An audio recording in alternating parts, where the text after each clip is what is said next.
Assalamualaikum warahmatullahi wabarakatuh. Apa kabar anak-anak? Ibu harap kalian dalam keadaan sehat dan dalam lindungan Allah Subhanahu wa taala. Perkenalkan, nama Ibu Dinda Aryani Siregar. Di sini Ibu akan mengajar pelajaran akuntansi dasar. Sebelum kita mulai pelajaran, mari sama-sama kita berdoa terlebih dahulu. Berdoa dimulai.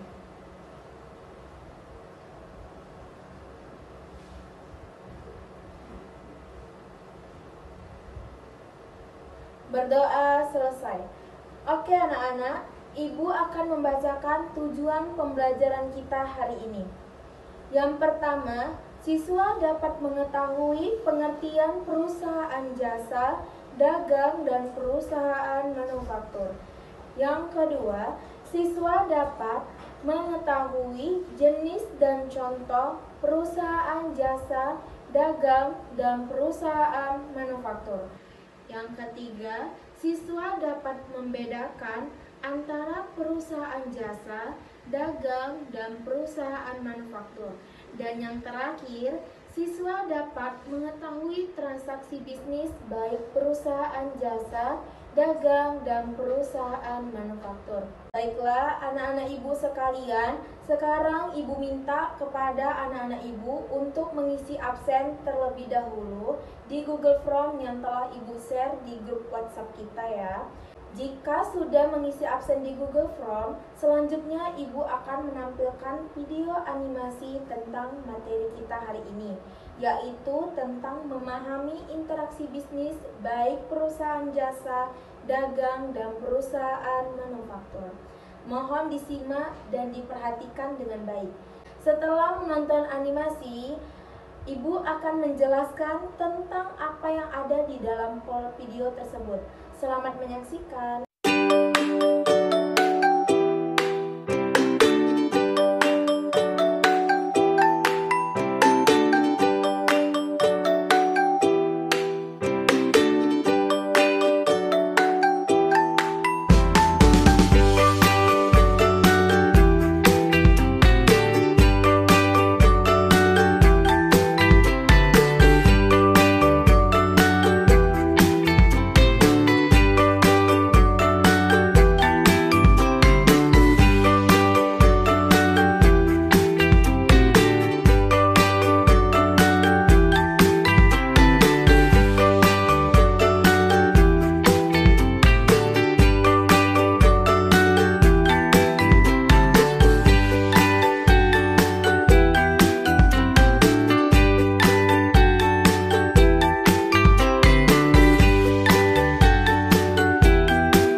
Menjelaskan isi video yang sudah kalian tonton tentang memahami perusahaan baik perusahaan jasa, dagang, dan perusahaan manufaktur.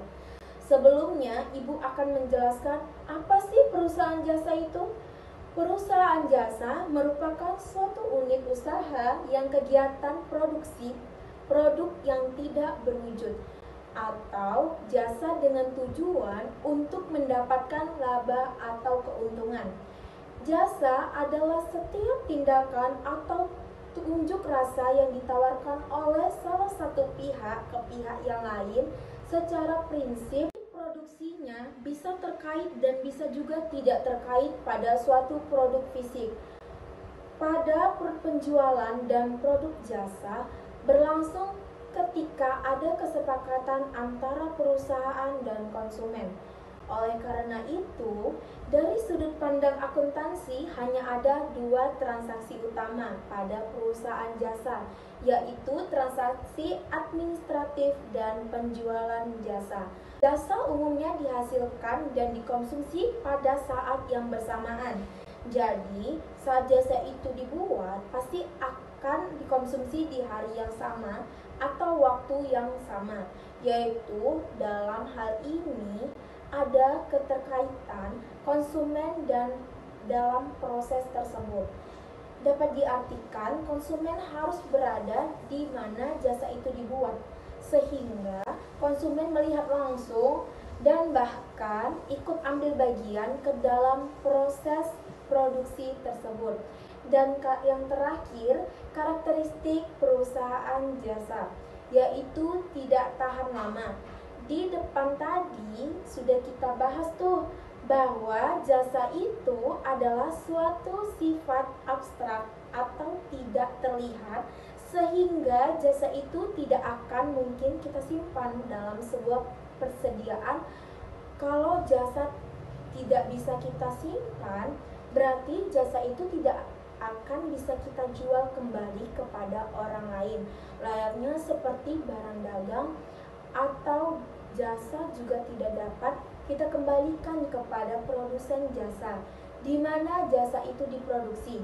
Contoh dari perusahaan jasa yang pertama ada jasa salon, jasa kesehatan, jasa laundry, dan banyak lagi.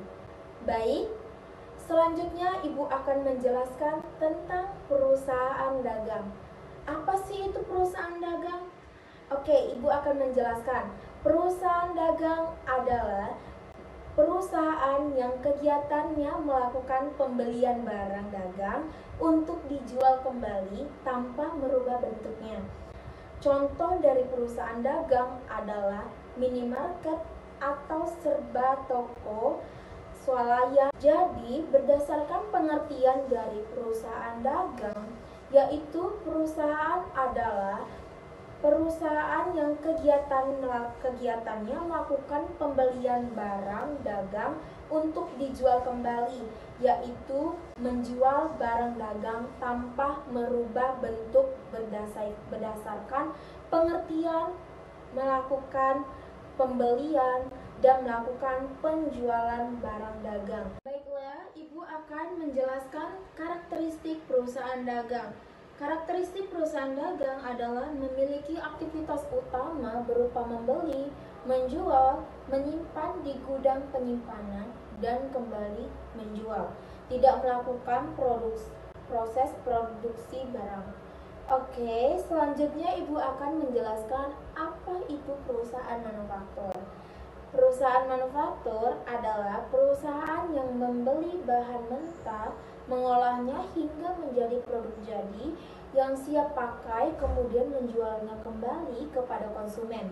Selanjutnya adalah ciri-ciri perusahaan manufaktur. Yang pertama adalah kegiatannya memproses barang mentah menjadi produk jadi, dan yang kedua mendapatkannya berasal dari penjualan produk. Dan yang ketiga, terdapat harga pokok penjualan atau HPP untuk menentukan laba atau rugi.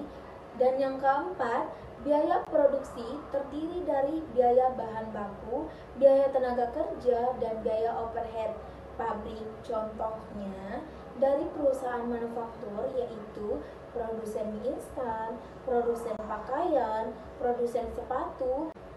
Yang selanjutnya adalah jenis persediaan perusahaan manufaktur. Jenis persediaan perusahaan manufaktur terbagi menjadi 3. Yang pertama, persediaan bahan baku, yaitu bahan dasar komponen utama dari suatu produk. Contohnya kain dan kayu. Yang kedua adalah persediaan barang dagang dalam proses bahan baku yang telah diproses untuk diubah menjadi bahan jadi, tetapi hanya sampai pada tanggal neraca belum selesai prosesnya, seperti biaya bahan penolong, bahan tambahan yang dibutuhkannya. Contohnya kancing resleting untuk pakaian dan paku cat untuk meja. Selanjutnya adalah biaya tenaga kerja penolong pekerjaan yang dibutuhkan, tapi tidak terlibat dalam proses. Contohnya mandor, satpam. Selanjutnya Ibu akan menjelaskan tahapan siklus akuntansi perusahaan jasa dagang dan perusahaan manufaktur. Yang pertama, pencatatan, terdiri atas penjurnalan dan pemindahan buku atau posting. Yang kedua, pengikhtisaran atau ringkasan. Tahap ini dilakukan setelah tahap pencatatan selesai dilakukan. Pada tahap ini dibuat ringkasan dari pengaruh seluruh transaksi keuangan yang terjadi pada periode yang bersangkutan. Ringkasan tersebut terlihat dalam saldo akhir dari setiap akun posting buku besar. Selanjutnya, saldo setiap akun tersebut dicatat dalam dokumen terdiri yang disebut neraca saldo. Kegiatan akuntansi yang dilakukan pada tahap pengikhtisaran meliputi penyusunan neraca saldo, pembuatan jurnal penyesuaian, penyusunan kertas kerja atau neraca lajur, pembuatan jurnal penutup, selanjutnya neraca saldo setelah penutupan. Baik, yang ketiga, pembuatan laporan keuangan meliputi neraca laporan laba rugi perusahaan dagang, laporan perubahan modal, dan laporan arus. Baiklah, berakhirnya materi kita hari ini. Kesimpulan dari ketiga perusahaan, baik perusahaan jasa, dagang, dan perusahaan manufaktur, ketiganya sama-sama ingin mendapatkan laba. Oke anak-anak ibu, sebelum ibu tutup, ibu harap kalian dapat memahami materi kita hari ini. Jika masih ada yang belum paham, ibu sudah meng-share modul di e-learning ibu. Harap kalian pelajari di rumah, dan juga ibu sudah meng-share tugas kita di e-learning untuk dikumpulkan sesuai waktu yang sudah ibu tentukan. Baiklah, ibu akhiri. Assalamualaikum warahmatullahi wabarakatuh.